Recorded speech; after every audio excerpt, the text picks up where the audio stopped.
예, 안녕하십니까. 책 읽는 자유인 채널을 운영하고 있는 이선입니다. 오늘 2025년 10월 22일 수요일, 지금 시각은 오전 9시 43분입니다. 예, 저는 어저께 방송을 한번 했죠. 한번 하고 저기 국밥을 먹으러 갔다가 소주 한잔 하면서 국밥 마시고 국밥을 먹고 그 운동장을 또 20바퀴 돌았습니다. 어제 같은 경우는 비가 보슬보슬 내리는데도 운동장을 한 두 시간에 걸쳐서 비 오니까 좀 더 걷기가 힘들죠. 걸었습니다. 예, 운동장 20바퀴를 어떤 마음으로 걸었느냐. 예, 제 배, 볼록해진 배를 혐오하면서 열심히 걸었습니다. 예, 그래서 야구도 들었습니다. 야구를 들으면서 운동장을 20바퀴 돌았는데, 어제 야구는 하나 이글스가 문동주 선수가 굉장한 경기력을 보여주면서 그 한화가 이겼습니다. 그래서 6대5로 이겼나요? 이기고 2승, 시리즈 전적 2승 1패로 앞서 나갔습니다. 아주 유리한 구제를 차지했고요. 아마도 이렇게 되면 한화가 한국 시리즈에 올라올 가능성이 더 높아지지 않았나 라는 생각이 듭니다. 자, 그리고 어제 굉장히 피곤하더라고요. 어제 걷고 오니까 그냥 빨리 들어와서 양치하고 씻고 양치하고 잘 준비하고 잤습니다. 얼른 자고 푹 자고 오늘 벌써 시간이 9시 일어나서 씻고 뭐 준비를 하고 아주 푹 잤기 때문에 컨디션은 괜찮습니다. 아직 배가 좀 안 고파서 자리 앉기 전에 버킷리스트를 좀 작성을 해봤습니다. 3가지 정도로 지금 작성을 했는데 마음에 듭니다. 3가지가. 그래서 딱 그러고 있습니다. 이번 시간 인간의 위대한 여정 이디어북을 할 텐데요. 읽기 전에 책 한 권 또 소개시켜드리도록 하겠습니다. 자, 새로운 무의식. 제가 소개시켜드렸던 마더 네이처와 이 책을 사기 위해서 요번에 한 책 몇 권을 구입한 건데요. 다른 책들도 좋은 책인 것 같지만 새로운 무의식, 정신 분석에서 뇌과학으로 레오나르드 물로디노프 지음, 김명남, 옹김, 까치 출판사에서 나왔습니다. 2012년 주목해야 할 10권의 책 중 한 권, YouScientist.com. 이 책은 뇌와 무의식을 함께 설명하는 뇌와 무의식의 연관성을 설명하는 그런 작품이에요. 그래서 흥미가 아주 갔습니다. 평가도 대단히 좋고, 제가 앞으로 공부해야 할 부분에 중요한 주제를 다루고 있는 것 같아서 샀는데, 여기 또 네오나르도 물로디노프라는 분은 뭐 호킹 박사랑 뭐 스티븐 호킹 박사님하고 같이 책을 쓰기도 하고 한 뭐 유명한 과학자 같은데, 김명남이라는 이분 전문 번역가신데 이분의 이름만으로도 굉장히 신뢰가 갑니다. 크리스토프 울로디노프의 목차 읽어보도록 하겠습니다. 차례. 서문 1. 두 층위로 구성된 뇌. 1. 새로운 무의식. 2. 감각 더하기 마음이 곧 현실. 3. 기억과 망각. 4. 사회성의 중요성. 2. 사회적 무의식. 5. 사람의 마음 읽기. 6. 사람을 외모로 판단하기. 7. 사람과 사물을 분류하기. 8. 내 집단과 외 집단. 9. 감정. 10. 자기 자신. 이렇게 써 있고 역자 후기 이렇게 되어 있는데요. 이 목차례 제목들 소제목들만 봐도 대단히 묵직한 내용이 진지하게 책이 쓰여져 있다라는 거를 알 수 있을 것 같습니다. 자, 오늘은 저는 쉴 겁니다. 마침 밖에 비도 오고 어제까지 열심히 일했으니까 오늘 쉬고 앞으로는 기조가 주 4일 주 4일로 일하는 걸로 기조를 잡았기 때문에 뭐 좀 가난하게 살죠. 뭐 할 수 없고요. 그렇게 하고 하기로 했습니다. 그래서 앞으로는 수요일 정도에 좀 잘 쉬지 않을까, 아니면 금요일 날 쉬든가 뭐 이런 식으로 하지 않을까 싶습니다. 예. 책을 그러면 읽도록 하겠습니다. 오늘 파트 3 우리는 누구인가의 4장 영적인 인간 호모 스피리투알리스. 32,000년 전 현생 인류인 호모 사피엔스 사피엔스가 탄생한다. 그들은 지하 동굴로 내려가 생존과 상관없는 예술을 시작한다. 회화, 조각, 음악 그리고 노래가 탄생한 것이다. 인류는 예술을 통해 사후세계와 동물세계를 넘나드는 영적인 존재로 거듭났다. 이 호모 사피엔스 사피엔스라는 이 속이 지금 현생 인류와 거의 뭐 비슷하다 하죠. 거의 뭐 똑같다라고 얘기해도 무방할 정도로 생물학적으로는 뭐 똑같다고 밝혀졌죠. 생물학적으로. 그렇기 때문에 이때부터 시작한 문화의 발전의 결과가 우리지, 이분들이 우리보다 못나서 미개한 사람들이 아닙니다. 그걸 알아야 우리의 위치를 제대로 파악할 수 있고 우리가 겸손하게 살 수 있을 것이라고 생각합니다. 자, 313쪽 터부의 공간. 현생 인류인 호모 사피엔스 사피엔스는 4만 년 전 유럽을 장악했다. 그 지역의 원래 주인이었던 네안데르탈린은 호모 사피엔스 사피엔스와의 경쟁에서 밀려났다. 네안데르탈린은 유럽 본토에서 점점 쫓겨나더니 3만 년 전 이베리아 반도의 고르함 동굴에서 조용히 연명하다가 이내 완전히 자취를 감추었다. 그러니까요, 완전히 쫓겨나서 거의 고립 지경에 아마 이르렀었던 것 같습니다. 제가 인터넷 강의에서 듣기로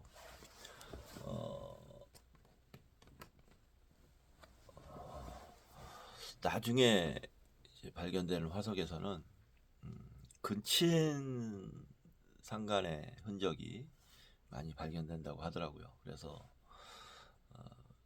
몰려서 고립될 수밖에 없었으니까 그런 상황까지 이르게 되지 않았나, 그런 생각을 해봅니다. 좀 진짜 불교에서 말하는 말 그대로 생주 이멸의 단계를 거쳐간 것이 아니겠습니까? 자,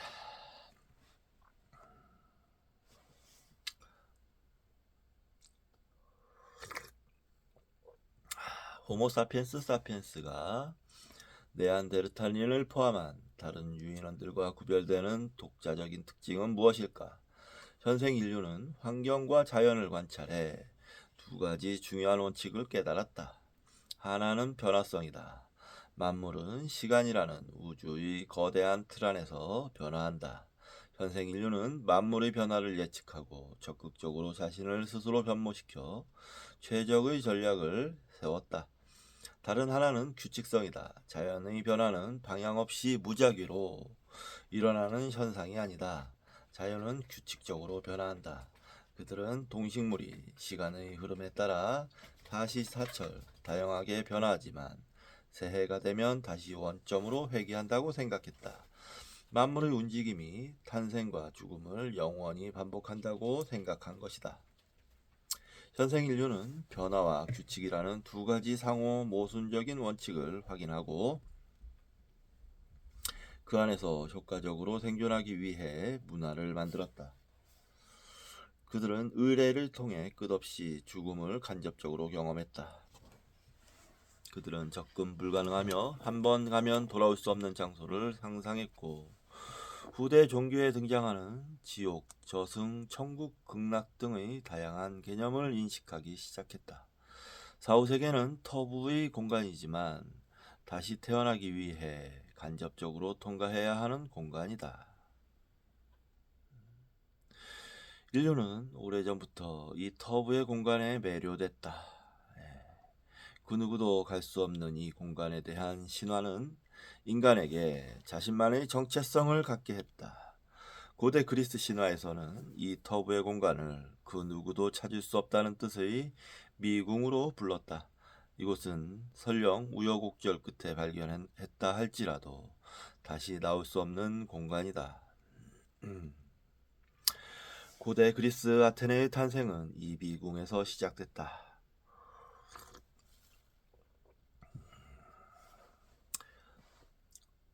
미궁 속으로 들어간 인간. 고대 그리스 신화에 의하면 그리스 반도에 위치한 크레타 섬에는 미노스 왕과 파시파의 왕비가 살고 있었다.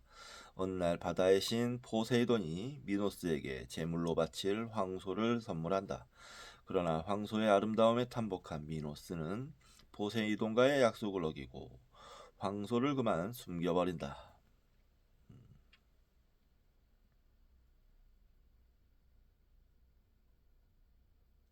이에 분노한 포세이돈은 왕비 파시파에가 남편 미노스 왕보다 황소를 더 사랑해 욕정을 품게 했다. 결국 황소를 사랑하게 된 왕비 파시파에는 대장장이신 다이달로스에게 부탁해 황소와 똑같은 암소를 만들게 하고는 그 안에 들어가 황소와 교접해 자식을 낳는다. 그가 바로 머리는 소, 몸은 인간인 미노타우로스다. 괴력을 가진 미노타우로스는 사람들을 잡아먹으며 점차 흉폭해졌다. 미노타우로스를 견디지 못한 미노스 왕은 그를 다이달로스가 만든 미궁 라비린토스에 감금한다. 저 이제 운동하다 보면 여기 소 키우는 목장이라고 하기엔 뭐랄고 우리 같은 게 있는데 작은 규모의 그래도 소들은 꽤 돼요. 그 소들 눈망울들을 보면서 보면서 갈 때가 있는데 소들은 너무 정말 순둥순둥해요. 하는 행동이나 뭐나 그냥 순둥하던데 그런 소들을 보고 이렇게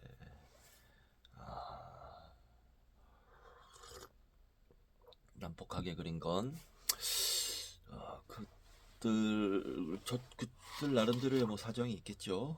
뭐 소도 좀 뭐 막 흥분하면 거칠게 나올 때가 있긴 하니까. 그러던 어느 날 장남 안드로게오스는 아테네에서 4년마다 열리는 종교 축제인 운동 경기에 참가해 우승한다. 그러자 그와 경쟁 관계에 있던 아티카의 귀족 팔라의 아들 50명이 안드로게오스를 살해한다. 화가 난 미노스 왕은 아테네의 왕 아이게우스를 찾아가 자신의 아들을 살해한 자들을 처벌할 것을 요구한다. 아이게우스 왕은 누가 살해자인지 알 수 없어 아테네 전체를 미노스 왕에게 양도할 것을 약속한다. 그러자 미노스는 아테네를 양도해주는 대신 용감한 청년과 아름다운 처녀들을 조공으로 바칠 것을 요구한다. 미궁에 갇힌 미노타우로스에게 바칠 희생제물이 필요했기 때문이다. 아이게우스 왕의 아들 테세우스는 크레타 섬에 제물로 팔려가는 시민들을 더 이상 두고 볼 수 없었다. 그는 자신이 인질로 위장하기로 결심하고는 다른 이들과 함께 크레타 섬으로 떠난다.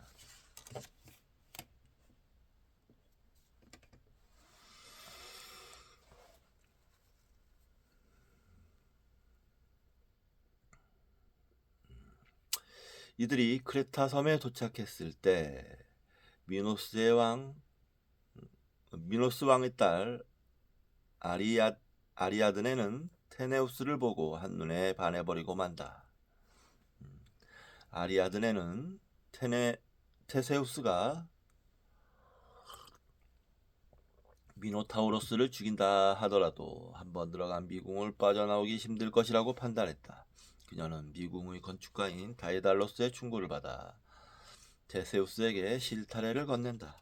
테세우스는 미궁 대문에 실을 묶은 뒤 미노타우로스가 있는 가장 깊은 곳으로 진입한다. 그리고 운명의 결투를 벌여 승리를 한 후 자신이 메어둔 실타래를 따라 무사히 미궁을 빠져나온다.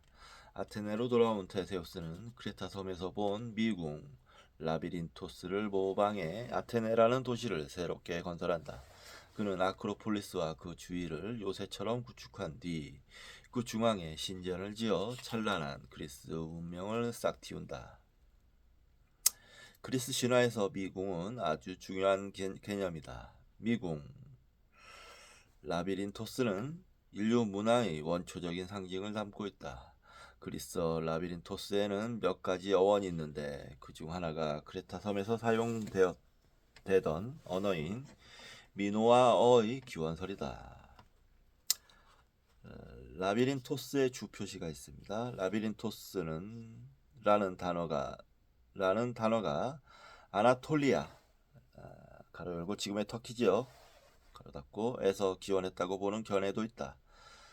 라비린토스는 인류 최초의 도시 문명을 구가했던 차탈 회위크에서 기원전 7500년에서 기원전 5700년 사이에 사용하던 양날 도끼를 이르는 용어이기도 하다. 아나톨리아 여신은 이 양날 도끼로 우주를 창조했다고 전해진다. 라브리스는 양날 도끼라는 의미로 신에게 바쳐질 황소를 죽이기 위해 사용되던 제의용 도끼다. 이것은 고대 그리스 문명의 오래된 상징이었다. 고고학자들은 크레타 섬의 아르칼로코리 동굴에서 선형 문자 A가 새겨진 양날 도끼를 발견하기도 했다. 선형 문자 A 주표시가 있습니다. A는 고대 그리스에서 사용되던 문자로 현재까지 미해동 문자로 남아있다. 이후 라비린토스는 그 의미가 확장되어 미노타우루스가 숨어있는 미궁을 뜻하는 개념으로 둔갑했다. 테세우스가 아테네에서 서양 문명을 시작하기 위해서는 미노스와 라비린토스를 극복해야 했고 그는 미노타우루스가 상징하는 비문명의 단계를 제압한 뒤 그리스 문명을 창건했다. 말하자면 라비린토스는 새로운 역사로 나아가기 위해 그 길목을 막고 있는 괴물을 살해하는 무기다.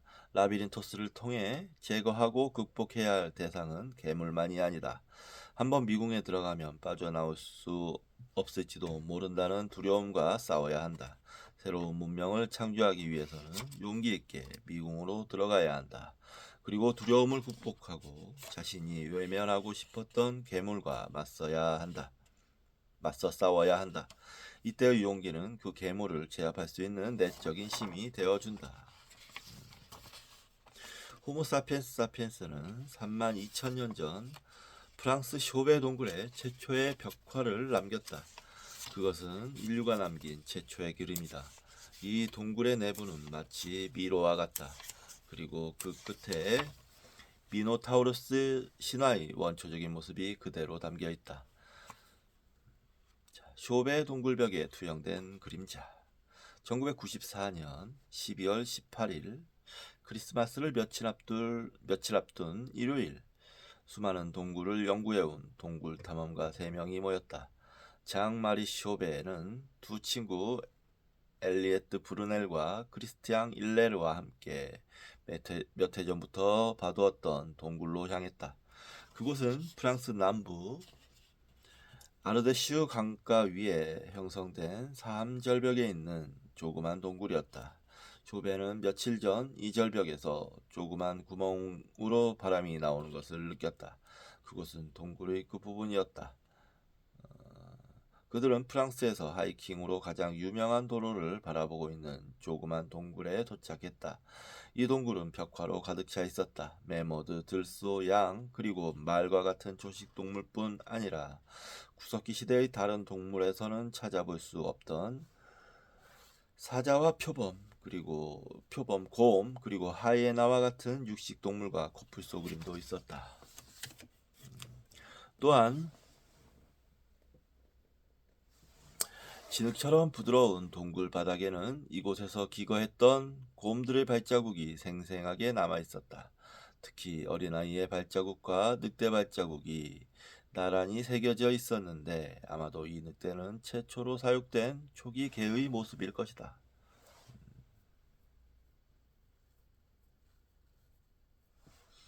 네.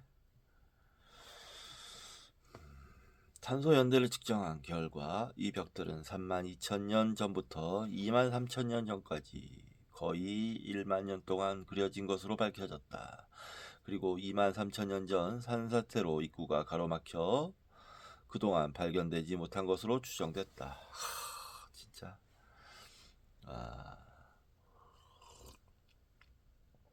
기막힌 우연이네요. 야, 고고학자들에게는 진짜 엄청난 행운이었겠어요.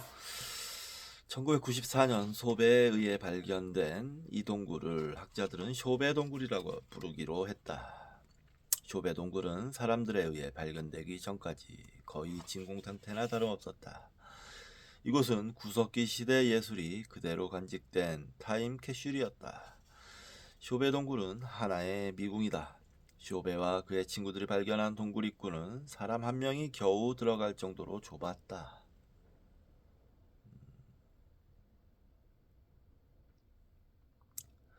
그들은 입구로 들어가 수직갱도를 통해 굴 아래로 내려갔다. 동굴 입구부터 이곳까지는 산사태로 인해 바위들이 가득 차 있었다. 동굴 안으로 들어가면 방해석과 종유석으로 가득 찬 방이 나온다. 브루넬 방은 동굴 속 깊은 곳으로 진입하기 위한 문지방과 같은 장소다. 어두운 이곳을 밝히기 위해 불을 들고 들어온 현생 인류는 방해석에 비쳐 반짝이는 찬란한 방의 모습에 현기증을 느꼈을지도 모른다.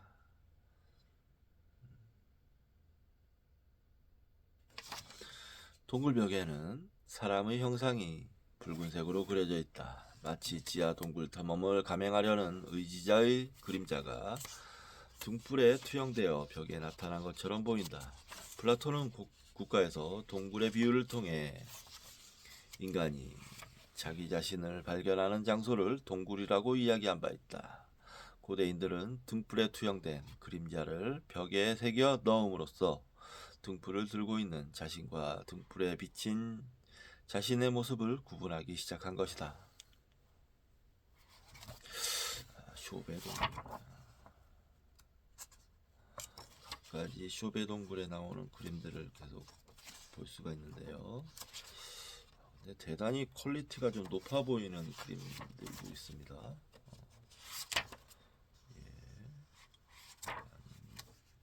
반인반수의 그림도 있고요. 자, 그들은 왜 손도장을 남겼을까? 쇼베 동굴에 들어가면 지하 세계를 여행하던 호모 사피엔스 사피엔스의 흔적을 바로 만날 수 있다. 첫 번째 방에는 붉은색 손바닥 도장이 잔뜩 찍힌 거대한 패널이 등장한다. 이들은 자신의 손바닥에 붉은색 염료를 칠한 뒤 동굴벽에 반복해 찍음으로써 인간의 심장을 표현했다. 인간의 손은 상대방과 소통하기 위해 손짓을 하고 음식을 먹고 도구를 만들고 그림을 그리는 역할을 한다. 심장 모양의 손도장은 이곳에서 자신을 관조하고 이 공간을 통해 스스로 새롭게 태어나겠다는 선언이다. 인간의 살아있음은 심장의 박동으로 느낄 수 있다. 심장은 인간의 감성과 이성 그리고 영성을 담는 그릇이다. 고대 이집트의 장례 문헌인 사자의 설을 보면 죽은 자를 심판할 때 심장의 무게를 단다. 고대 이집트인들은 사후세계를 믿었다. 그들은 현재의 삶은 순간이며 사후세계를 영원히 변치 않는 세계라고 믿었다. 죽은 자가 사후세계로 진입하기 위해서 반드시 거쳐야 하는 통과 의례가 바로 심판이다. 장례를 관장하는 신인 아누비스가 죽은 자를 심판대로 인도한다. 서기를 담당하는 신 토트는 그 자가 살아생전했던 생각과 말 그리고 행동이 모두 적힌 생명의 책을 들고 있다. 아누비스와 토트 사이에는 천칭이 놓여 있다. 천칭의 왼쪽은 죽은 자의 심장이, 오른쪽은 타조 깃털이자 정의의 상징인 마하트가 올려져 있다. 심장과 마하트의 균형을 이루어야 죽은 자는 영생의 신인 오시리스를 만날 수 있다. 심장을 고대 이집트어로 입이라고 부르는데 입은 곧 그 사람의 전부다. 인류는 뇌의 기능이 알려지기 전까지 심장이 인간의 본성을 담은 보물이라고 생각했다. 심장은 자신에게 주어진 삶에서 최선을 경주하는 것을 상징하는 신체기관이다. 여기 쇼베 동굴의 그림이 있는데요. 설명을 읽어보도록 하겠습니다. 쇼베 동굴은 현생 인류의 순례지였다. 그들은 자신의 흔적을 심장 모양의 빨간 손도장으로 남겼다.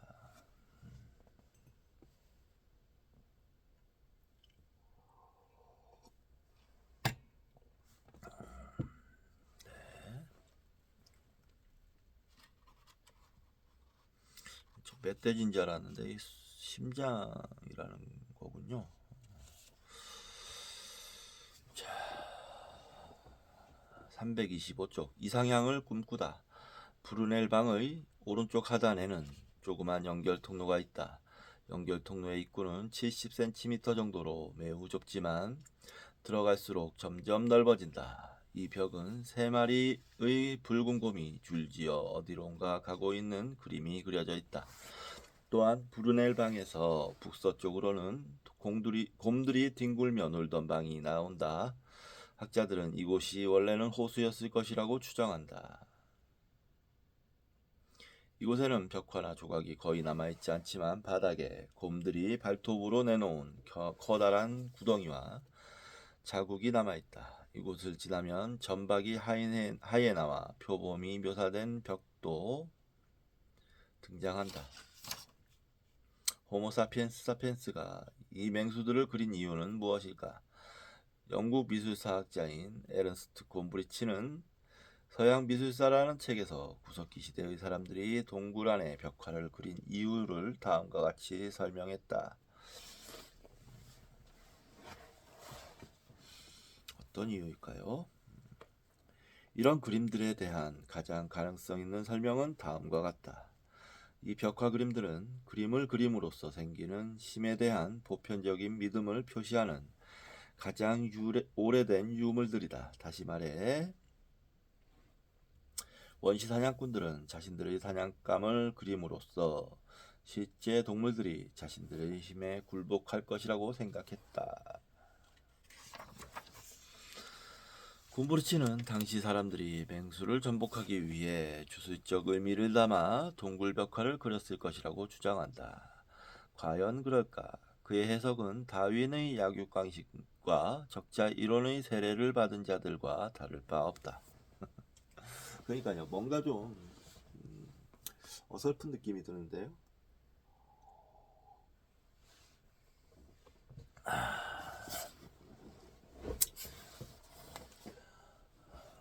이런 근데 구석기 시대의 유물들이 저 유럽에 집중돼 있다는 게 진짜 좀 특이한 거예요. 이런 그 의미를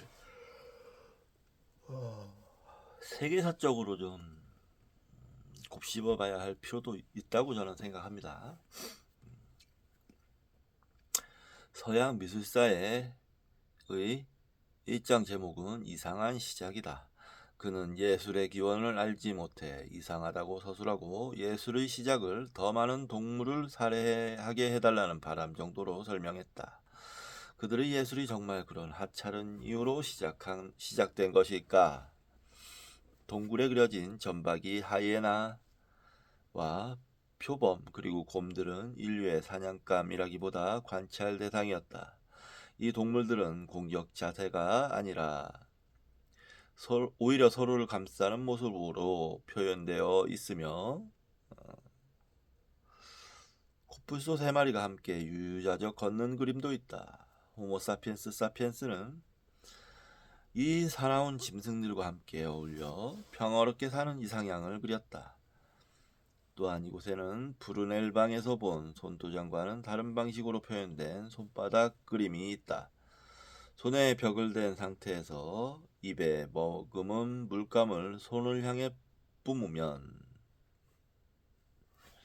손 주변에만 물감이 묻어 손바닥의 형상이 선명하게 드러난다. 이런 기법을 네거티브 페인팅이라고 부른다. 이 기법을 이용한 손도장은 알타미라 동굴에서도 발견됐다. 손바닥 주변에 색을 채움으로써 손바닥 모양을 더욱 선명하게 나타냈다. 그들은 자기 자신이 아닌 자신의 주위를 관찰하고 그것을 채우려고 노력할 때 자신의 존재가 더욱 드러난다는 사실을 알고 있었을지도 모른다. 그래서 손바닥 그림이 있는데요. 방금 설명한 방법대로 그린 그림인데 우리 손이랑 똑같이 생겼습니다. 무슨 원숭이 손이나 뭐 이런 손이 아니고 좀 보여드릴까요? 우리 손이랑 똑같이 생겼어요. 구석기인들이라 해서 원시인들이 아닙니다. 우리랑 생물학적으로 똑같다고 보면 돼요. 자, 설명 읽겠습니다. 누구의 손바닥일까? 네 번째 손가락이 구부러져 있는 것은 내가 타인과 다르다는 상징적인 표현이다. 이들은 낙관을 남김으로써 자신이 그린 그림의 당위성과 그 그림을 그린 자신의 위대함을 표현하고 싶었던 것은 아닐까. 그럴 수 있다고 생각합니다. 네. 자,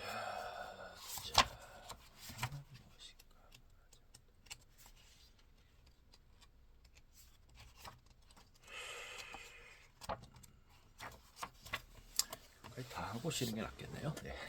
예술성이 발현된 꿈의 동굴, 곰과 하이에나 벽화가 있는 갤러리에서 왼쪽으로 150cm 정도 떨어진 곳에는 촛불 갤러리라고 불리는 장소가 있다.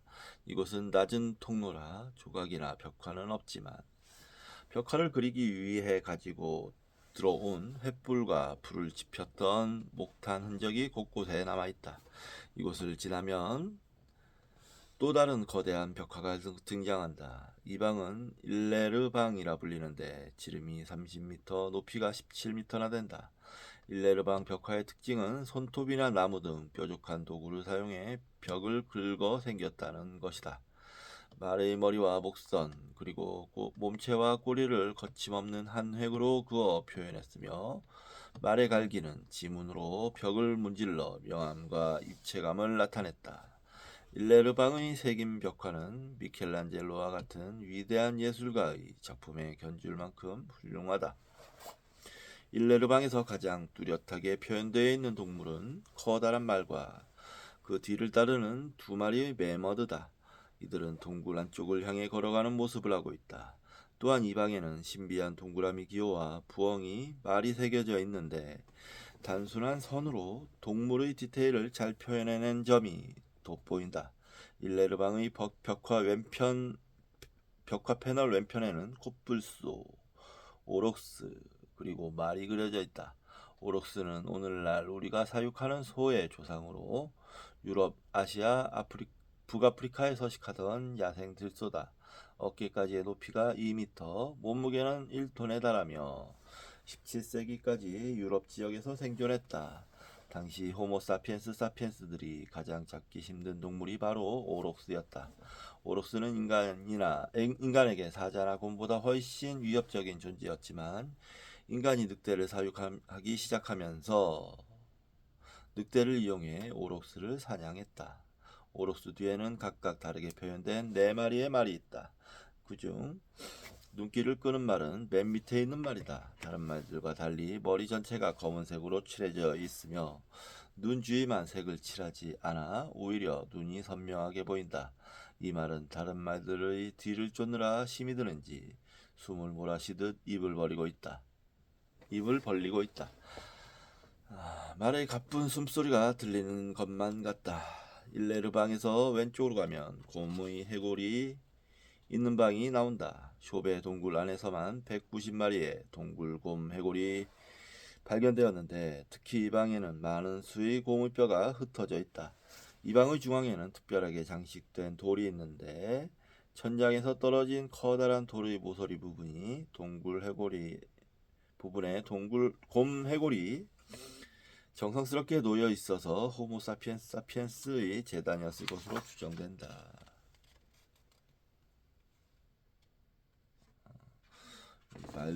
말들과 소들을 코뿔소도 있는 것 같고 그림이 있습니다. 설명 읽어보겠습니다. 미켈란자로가 그린 시스틴 성당의 천지창조처럼 원초적인 동물들이 자유롭게 뛰어놀고 있다. 왼쪽에 4마리 말은 마치 경주하듯 질주하는 모습이다. 한 마리 한 마리 얼굴과 머리, 갈기 모습이 다 다르다. 특히 맨 아래 말은 지쳐서 입을 벌리고 숨을 쉬는 듯 하다. 이곳은 오늘날 우리가 즐기는 영화의 원형을 담고 있다. 그럴 수 있겠네요. 예.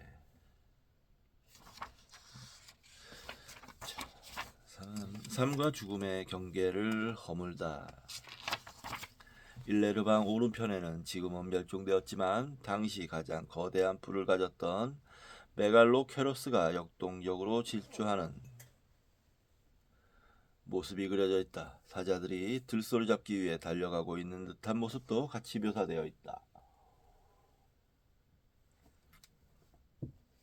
그리고 이 갤러리의 끝에는 좁고 깊은 구멍이 있다.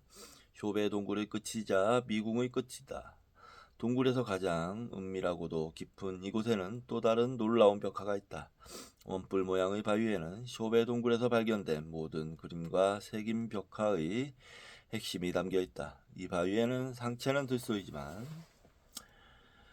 하체는 여성의 다리와 허벅지 그리고 음부가 묘사되어 있다. 이 거룩한 장소까지 들어온 영웅은 미궁의 심연에서 미노타우로스를 발견했다. 미노타우로스는 인간과 동물의 경계가 허물어져 하나가 되는 유동성의 상징이며 삶과 죽음을 넘어 삶이 죽음이며 죽음이 삶이 되는 투과성의 상징이다. 그것이 20세기 이상학자이며 화가였던 파블로 피카소가 미노타우로스를 그린 이유다.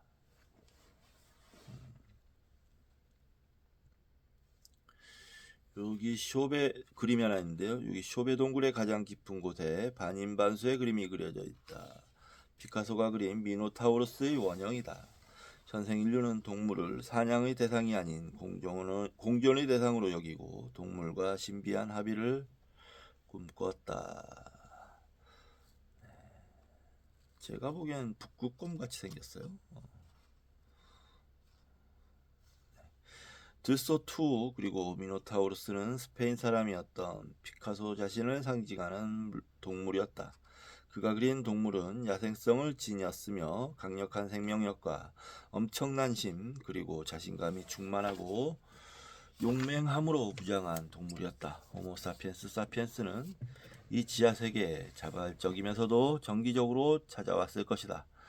이곳에서 그들은 오래된 자아를 살해하고 새로운 자아로 태어나는 정교한 의식을 거행했다.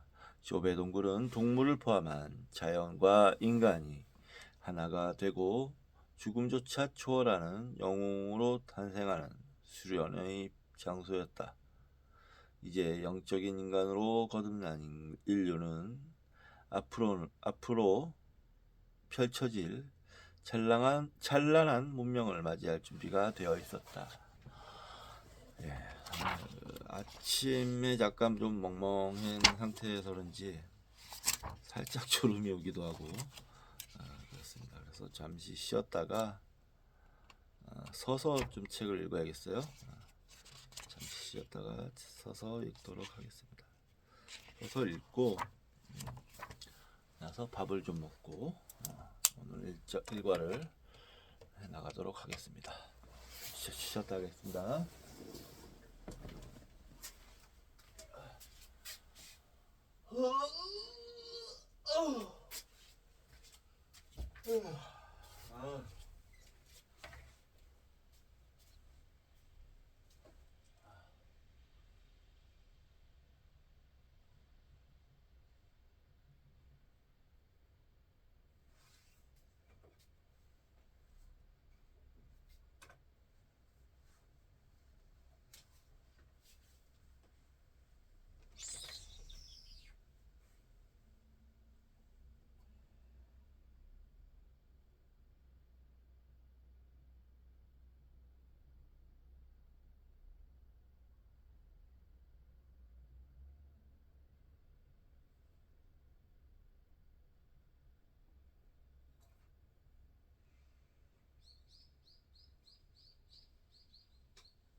아이고 삭신아, 아이고 삭신아.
예, 아이고 라이트 마사지기를 좀 했더니 조금 몸이 좀 풀린 것 같습니다. 오늘은 체육관 가서 근육 운동을 좀 하도록 해야 될 것 같습니다. 근육 운동을 해야 사람이 더 건강해집니다. 자, 5번 5장 묵상하는 인간 호모 콘템플란스. 이거는 좀 빨리 읽어도 되지 않을까 싶습니다. 묵상하는 인간이라.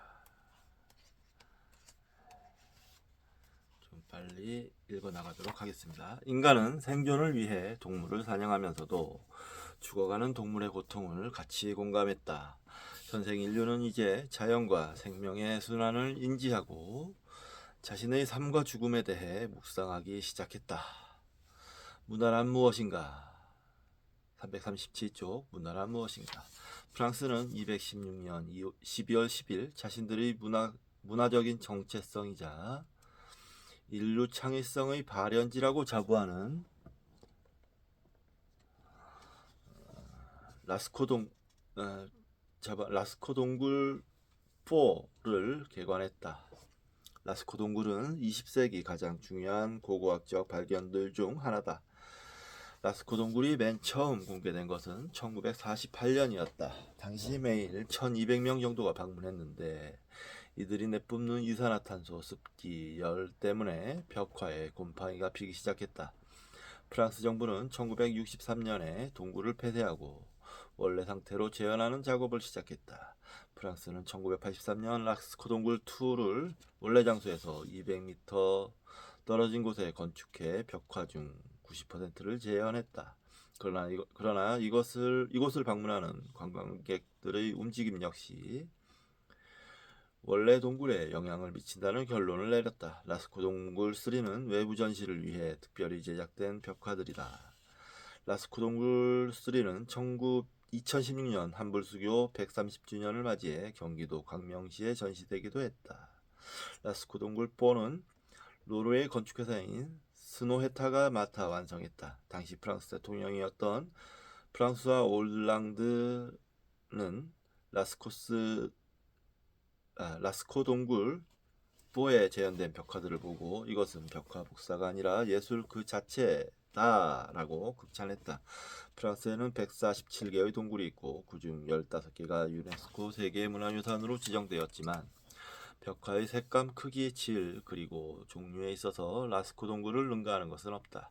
라스코 동굴 벽화를 맨 처음 분석한 예술 사학자 앙리 브레이뉴는 라스코 동굴을 선사시대의 시스틴 성당이라고 불렀다. 라스코 동굴 4는 발견 당시의 동굴의 온도와 공기압 그리고 습도와 음향까지 그대로 재현했다. 동굴 입구는 첨단 시설로 장식했지만 동그란 벽화에는 어떤 디지털 장치도 설치하지 않았다. 이곳은 묵상과 자기 발견의 공간이기 때문이다. 1940년 9월 8일 프랑스 중서부 도르도뉴주 동부 몽티냐크 마을에 살던 10대 청소년 마르셀 라비다는 동네를 둘러싼 야산을 샅샅이 뒤지기 시작했다. 이곳에는 오래전부터 알려지지 않은 지하동굴에 보물이 숨겨져 있다는 전설이 있었다. 마르셀은 이날 지하동굴로 이어지는 수직갱도의 입구를 발견했다. 마르셀은 4일 후인 9월 12일에 3명의 친구와 함께 동굴 탐색을 시작한다. 그들은 임시 변통으로 램프를 만들어 어둡고 좁고 끝이 보이지 않는 동굴 안으로 서서히 진입했다. 동굴 안에서 그들이 발견한 것은 금은보화가 아니라 고색 창연한 벽화였다. 동굴 벽과 천장에는 수많은 동물 그림들이 그려져 있었다. 그들은 넋이 나간 채 흔들리는 램프 불빛에 따라 마치 살아있는 것처럼 움직이는 이 벽화들을 바라보았다.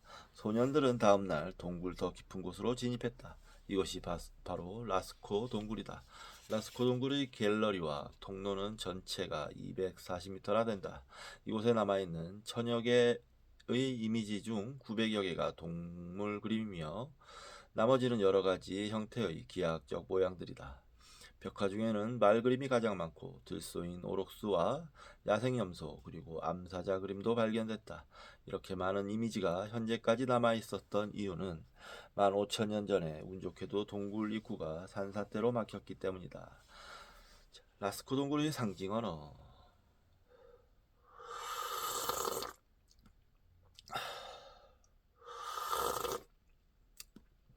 피카소가 1948년에 라스코 동굴을 방문했을 때 그는 동굴 안내자에게 이렇게 이야기했다. 그들은 예술에 관한 모든 것을 발견했어. 피카소가 라스코 동굴에서 발견한 것은 상징 언어였다. 이집트 성강 문자를 판독한 장 프랑스와 상폴리옹에게는 로제타 석비가 있었다. 상폴리옹은 로제타 석비에 함께 적혀있는 그리스어를 보고 성강 문자를 판독했다. 그러나 라스코 동굴 벽화를 그린 예술가들에게는 로제타 석비와 같은 참고서가 없었다. 이 벽화들은 17,000년 전에서 15,000년 전 사이의 것으로 추정되며 르네상스 시대 화가나 조각가처럼 최고의 실력을 가진 예술가들이 제작했을 것이다. 17,000년에서 15,000년이면 농업이 시작되기 전이네요. 농업혁명이. 호모 사피엔스 사피엔스는 어떻게 그 칠흑과 같은 동굴 안으로 들어갈 수 있었을까?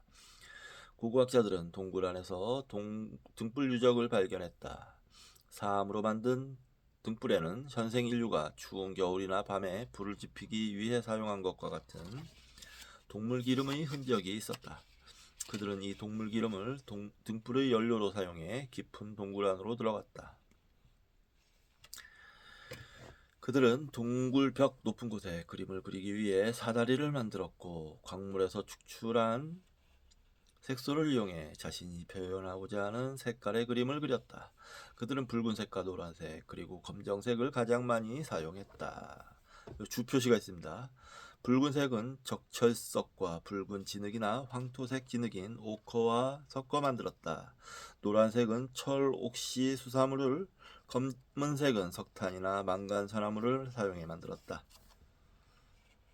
그들은 먼저 석탄으로 관찰을 통해 머릿속에 간직하고 있던 동물 이미지의 윤곽을 그렸다. 그런 후 털이나 이끼로 만든 붓으로 색을 입혔다. 혹은 물감을 입에 물고 속이 빈 긴 원통뼈를 이용해 구멍이 뚫린 공판 위에 붓거나 벽에 붙여 착색시켰다. 그들은 무엇보다도 이미지가 무엇인지 분명히 알고 있었다. 문제는 노란색의 원료인 철, 옥시, 수사물을 라스코 근처에서는 구할 수 없었다는 점이다. 이 원료를 구할 수 있는 가장 가까운 장소는 라스코 동굴에서 250km나 떨어진 피레네 산맥 중부다. 혹독한 빙하기를 살고 있던 라스코의 예술가들은 원료를 구하려 수백 킬로미터를 여행했을 것이다. 오, 정말요?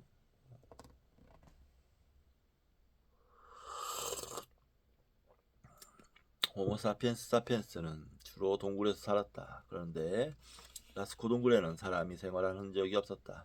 이곳은 거주지가 아니라 다른 목적이 있는 공간인 것이다.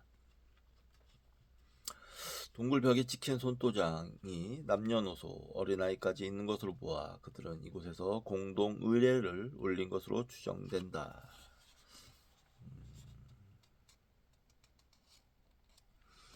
이 부분은 체크 좀 해야겠네요.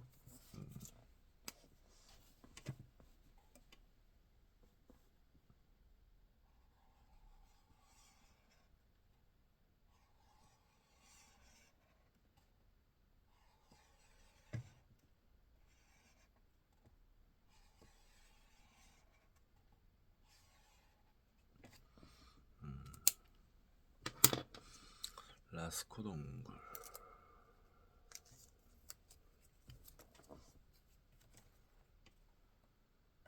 어쩌면 여기가 호모 사피엔스의 종교가 탄생한 발생지일 수도 있겠어요. 국소수의 예술가들은 몸이 겨우 들어갈 만한 비좁은 통로를 지나 동굴 깊숙한 곳으로 들어갔다. 그리고 의도적으로 동물 그림을 그렸다. 들소, 사슴, 오록소, 오록스, 야생염소, 말, 그리고 매머드는 거의 동일한 모습으로 반복해서 등장한다.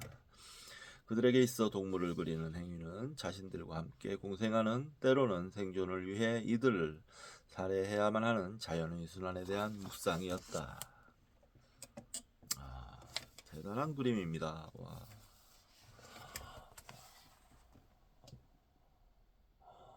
어떻게 이런 그림을 그린 사람들이 야만인이고 원시인일 수 있겠습니까?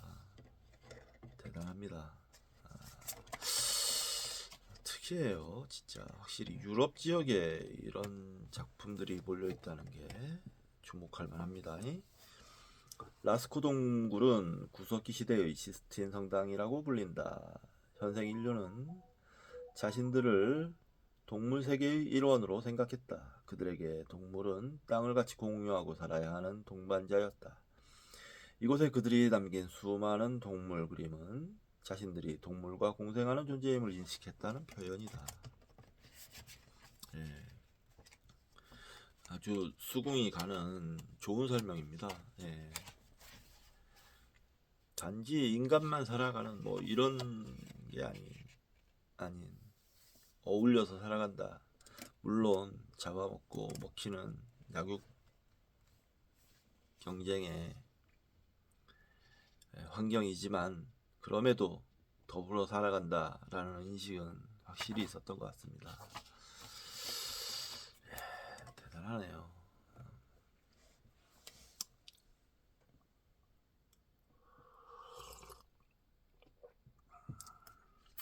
17,000년 전 인류의 상상력. 라스코 동굴에 그려져 있는 동물들은 마치 살아 움직이는 것만 같다. 당시의 예술가들은 수많은 동물들을 대담하고도 섬세하게 묘사하는 데 집중한 듯 하다. 라스코 동굴 예술가들의 목표는 실제감이다. 사람으로 하여금 착각과 환상을 느끼게 하는 것은 동굴 의뢰의 핵심이다. 동물들에게 생동감을 부여하기 위해 그들은 관찰을 통해 머릿속에 기억하고 있는 3차원 동물을 2차원의 동굴 벽에 솜씨있게 옮겨 놓았다. 그들은 기원전 5세기 고대 그리스 시대에 시작된 원근법을 이미 알고 있었는지도 모른다. 울퉁불퉁한 벽면에 그려진 동물들은 마치 벽에서 튀어나올 것처럼 역동적이다. 그들은 게다가 이 동물 그림에 연속적인 활동성을 부여함으로써 영화의 한 장면을 연상케 했다. 동굴 입구에서 약 7.5m 들어가면 가장 먼저 보이는 큰 홀이 있다. 이곳은 천장과 벽에는 주로 황소가 그려져 있어서 일명 황소의 전당이라고 부른다. 라스코 예술가들이 이렇게 생동감 있는 표현을 할 수 있었던 근본적인 이유는 다음 세 가지다. 첫 번째, 그들은 동물들의 움직임을 오랫동안 관찰했다. 그들은 동물들의 일반적이며 습관적인 움직임의 특성을 감지하기 위해 정교하고 지속적으로 분석하고 관찰했을 뿐만 아니라 그것을 머릿속에 기억해 두었다. 두 번째, 그들은 동물들의 신체 구조, 특히 심체 비례와 근육과 뼈의 위치를 완벽하게 파악했다. 세 번째, 그들은 자신이 관찰한 것을 기억한 후 예술적으로 표현할 수 있는 능력, 즉 상상력을 가지고 있었다. 그들의 상상력은 매우 뛰어나서 17,000년 이상의 시간을 뛰어넘어 우리로 하여금 피카소의 작품을 볼 때와 같은 감동과 감탄을 자아내게 한다. 살아 움직이는 동물들. 황소의 전당을 지나면 화려한 축 갤러리로 이어진다. 학자들은 이곳의 벽화를 구석기 벽화 예술의 정점이라고 평가한다. 모든 선사시대의 동물들이 한꺼번에 등장하기 때문이다. 이들 중 가장 눈에 띄는 것은 검은색 황소와 차이니즈 말, 그리고 메갈로켈로스다. 특히 메갈로켈로스 밑에는 직사각형과 겸은점 12개가 찍혀있는데 아마도 이 점은 숫자를 상징하는 표식일 것이다. 다리가 짧아 차이니즈 말이라고 불리는 그림 역시 정교하게 묘사되어 있다. 위쪽에는 4개의 선이 그려져 있고 말 아래에는 여러 사선으로 이뤄진 기호도 등장한다. 이 표식들은 우리로서는 해독이 불가능하지만 라스코 예술가들에게는 중요한 상징이었음이 분명하다. 축 갤러리를 지나면 끝이 막혀있는 좁은 통로로 이어지는데 이곳에는 거꾸로 떨어지는 말도 그려져 있다.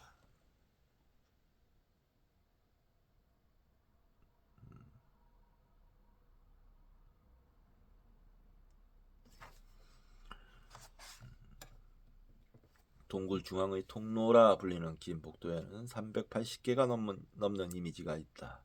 오록스, 돌소, 사슴말, 야생염소 등 240마리의 동물, 80개의 기호, 아직 분류되지 않은 60개의 이미지로 가득 차 있다. 그리고 그 옆으로는 라스코 동굴의 심장이라 할 수 있는 후진이 있다. 후진. 건물이나 방 안에 부속된 반원 모양의 내부 공간을 가리키는 건축 용어.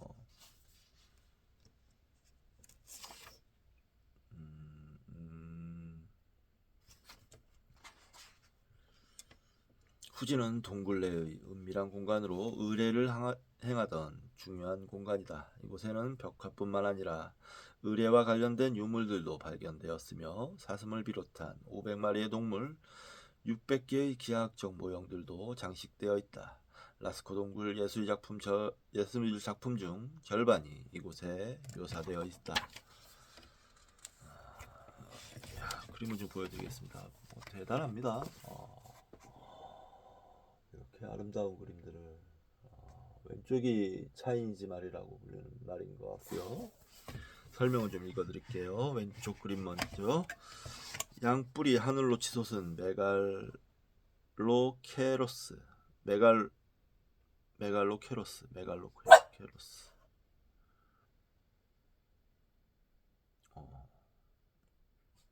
는 보는 이들을 압도한다. 입을 살짝 벌린 것으로 보아 숨을 헐떡이는 모습으로 묘사한 듯하다. 그리고 오른쪽 그림은 섬세하게 표현된 앞발과 뒷발을 통해 질주하는 차이니즈 말의 모습을 절묘하게 포착한 후 그렸다는 것을 알 수 있다. 야, 진짜 막 살아 움직이는 것 같네요. 대단한 작품들입니다. 27,000년 전이라고. 그리고 그림이 또 하나 있는데요. 수영하는 사슴들은 마치 영화의 한 장면 같다. 맨 앞에 사슴은 물에 빠져 허우적대고 있고 그 뒤에 사슴들은 자신이 가고자 하는 곳을 향해 안전하게 강을 건너고 있다.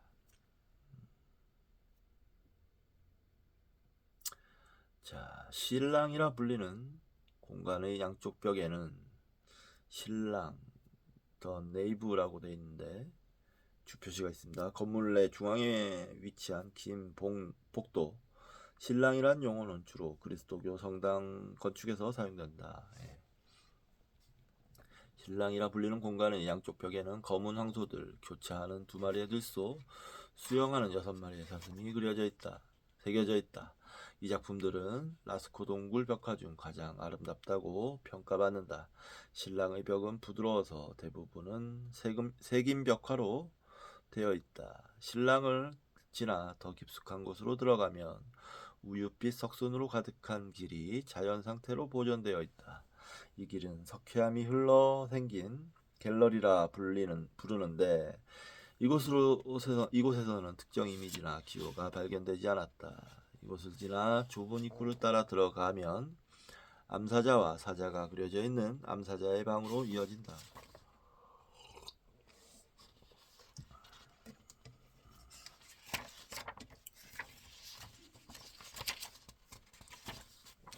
금기에 도전한 인간. 라스코 동굴에는 왜 이렇게 많은 동물들이 그려져 있을까? 사피엔스의 생존 전략은 관찰과 상상이다. 그들의 관찰 대상은 벽화의 주제에서도 알 수 있듯이 동물이다. 그들이 네안데르탈인과의 경쟁에서 승리한 이유는 동물의 움직임을 파악하고 사냥을 기획할 수 있는 남다른 능력이 있었기 때문이다. 그렇다면 왜 그들은 자기 자신과 동료들을 그리지 않았을까? 이전의 쇼베 동굴에서 보았듯이 그들은 손자국을 남기기는 했으나 사람의 신체 전체를 그린 적은 없다. 동물들의 특징과 움직임 그리고 원근감을 이토록 정교하게 표현할 수 있었음에도 왜 그들은 자신들의 모습을 그리지 않았을까? 프랑스 미술사학자 조르주 앙리 류케는 원시 미술이라는 책에서 그 이유를 설명한다. 그는 예술의 사실적 표현에는 시각적 사실주의와 지적 사실주의라는 두 층위가 있다고 주장한다. 시각적 사실주의는 대상을 있는 그대로 표현하는 행위이며 지적 사실주의는 대상의 모습과는 상관없이 그 대상에 대해 자신이 인식하고 있는 것을 표현하는 행위다. 류케는 지적 사실주의를 어린아이의 그림과 연결해 설명한다. 원시인들도 어린아이처럼 시각적으로 사실적인 그림을 그리기 전에 지적 사실주의 그림을 그린다는 것이다. 프랑스 사상가인 조르주 바타유는 원시인들을 어린아이로 폄하하는 류케의 이와 같은 주장에 반대하면서 원시인들이 인간을 비정형적인 형태로 표현하는 이유를 추적했다. 바타유는 인간의 모습이 동물과는 달리 추상적이며 기형적인 모습으로 표현되는 이유를 인간의 본능에서 찾았다. 그는 인간은 새로운 창조와 부활을 위한 파괴와 죽음을 경험하는데 그 힘을 거룩이라고 주장한다. 독일 종교학자 루돌프 오토는 거룩을 절대 타자라고 해석했다. 그는 예술의 기원을 인류가 짐승에서 인간으로 변화하는 여정에서 찾을 수 있다고 말한다. 인간은 이전의 짐승 상태에 머물지 않고 자신에게 주어진 한계와 금지 구역을 넘어 위반하는 행위를 통해 문화를 구축한다는 것이다. 이 전이 과정은 동물 세계의 동참을 통해 이루어진다. 이 동참은 일상적이거나 정형적이지 않은 비정형적으로 표현된다. 그럼으로써 이 그림을 보는 사람 또한 자신의 마음속에 숨어있는 금기를 위반하려는 본능적인 욕망을 공감한다. 인류는 라스코 동굴의 벽화를 관찰하면서 비로소 종교적인 동물로 거듭나기 시작한다.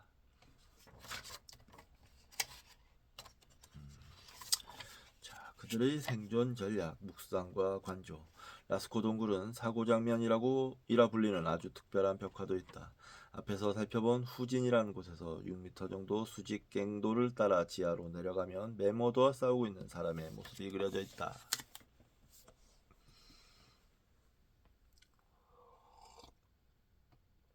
구석기 시대 동굴 벽화에 사람이 등장하는 경우는 극히 드물다.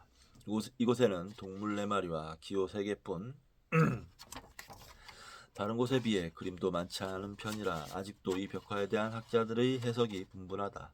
거대한 메머드와 사람이 묘사된 이 그림을 이해하기 위해서는 당시 사냥꾼의 마음을 상상해 볼 필요가 있다. 당시 인류는 아직 농업을 하지 못할 때였다. 그들에게 메머드와 같은 큰 동물을 사냥한다는 것은 자신뿐만 아니라 가족과 부족의 생존을 상당 기간 보장해주는 일이었을 것이다. 그렇다고 사냥꾼이 매머드를 상대로 적대감만 보인 것은 아니다. 그들은 매머드를 사냥하기 전에 들에서 뛰놀던 매머드와 그 가족들을 오랫동안 관찰했다. 생존을 위해 사냥을 해야 하긴 하지만 동시에 매머드에 대한 동정심으로 마음이 불편했을 것이다.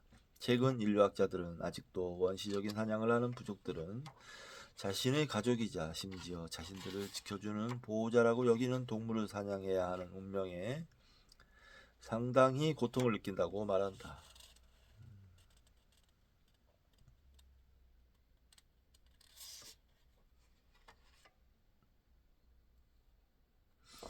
이 부분은 체크해야 되겠네요.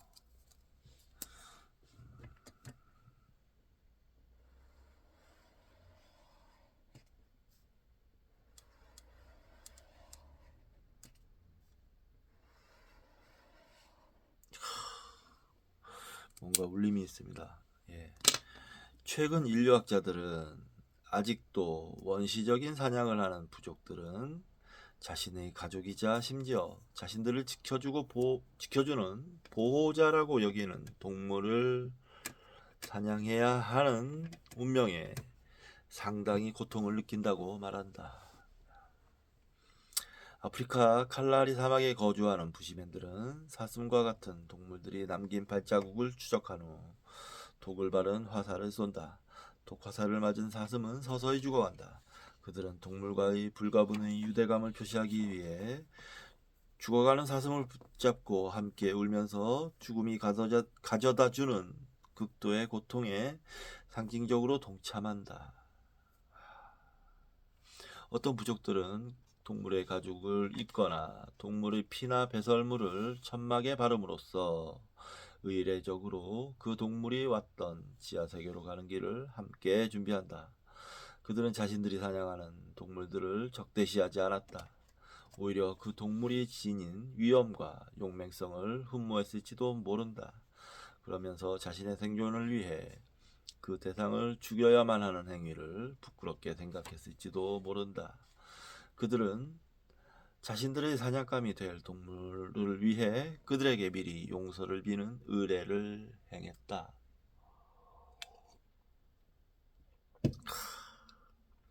이게 인간적이지 않으면 무엇이 인간적일까요?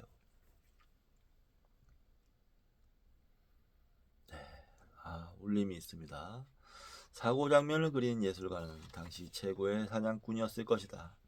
그는 부족 전체를 위해 사냥을 해야만 했다.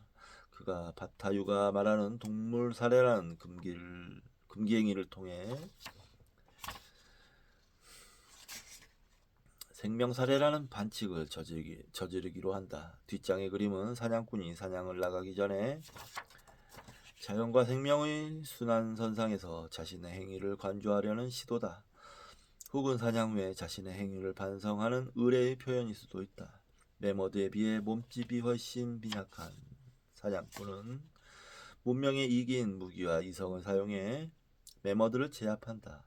매머드의 배에서는 창자가 터져 나온다. 매머드의 왼쪽 앞다리 끝이 두 개로 갈라져 있고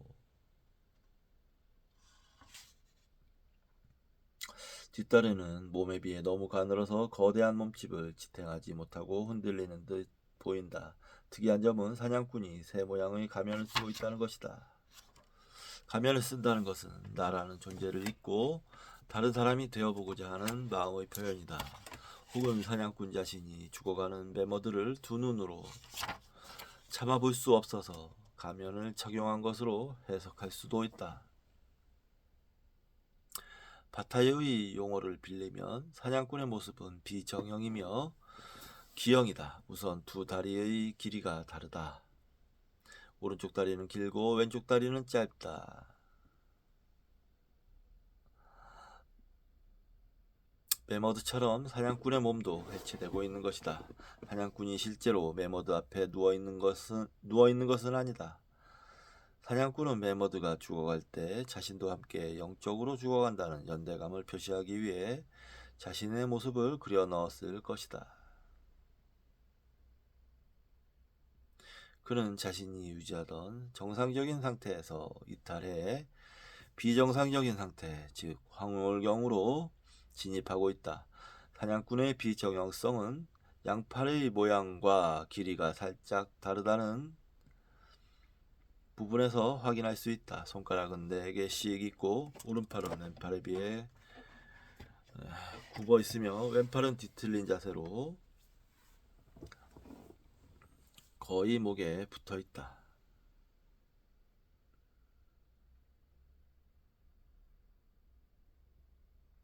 사냥꾼의 유난히 긴 몸에서 가장 중요한 특징은 성기다. 성기는 뒤틀려 있고 얼굴은 보이지 않는데 유독 성기가 돌출되어 있다. 그는 죽음을 통해 생명을, 해체를 통해 통합을, 황홀경을 통해 부활을 경험하고 있는 것이다. 네, 그림 보여드리겠습니다. 이 그림입니다. 네, 묘사한 그대로죠. 왼쪽이 맘머스고 오른쪽이 이제 그 사냥꾼의 모습인 것 같습니다. 새 가면을 쓰고 있습니다.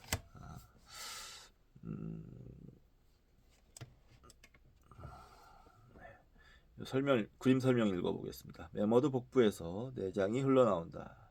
왼쪽에 누워있는 인간이 던진 창 때문이다.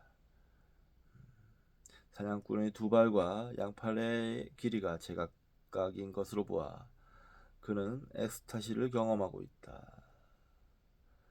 발기되어 있는 성기는 그가 아직 살아있다는 증거다.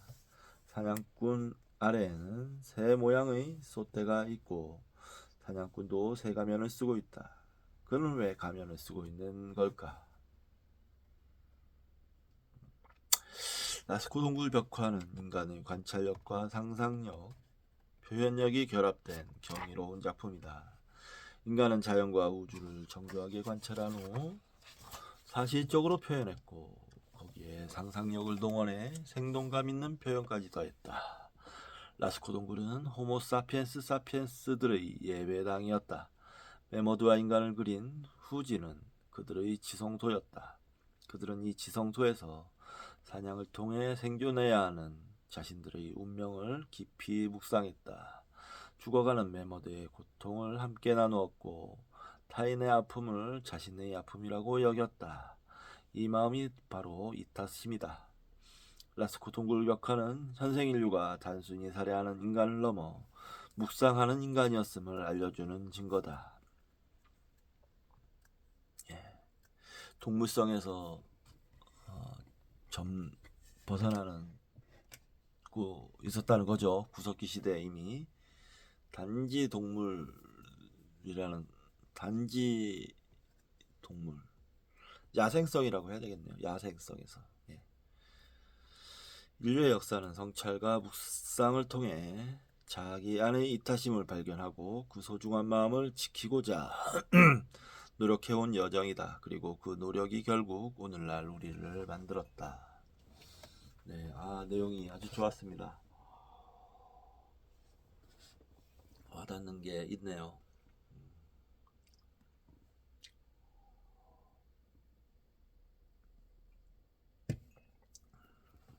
우리는 어떤 존재일까요?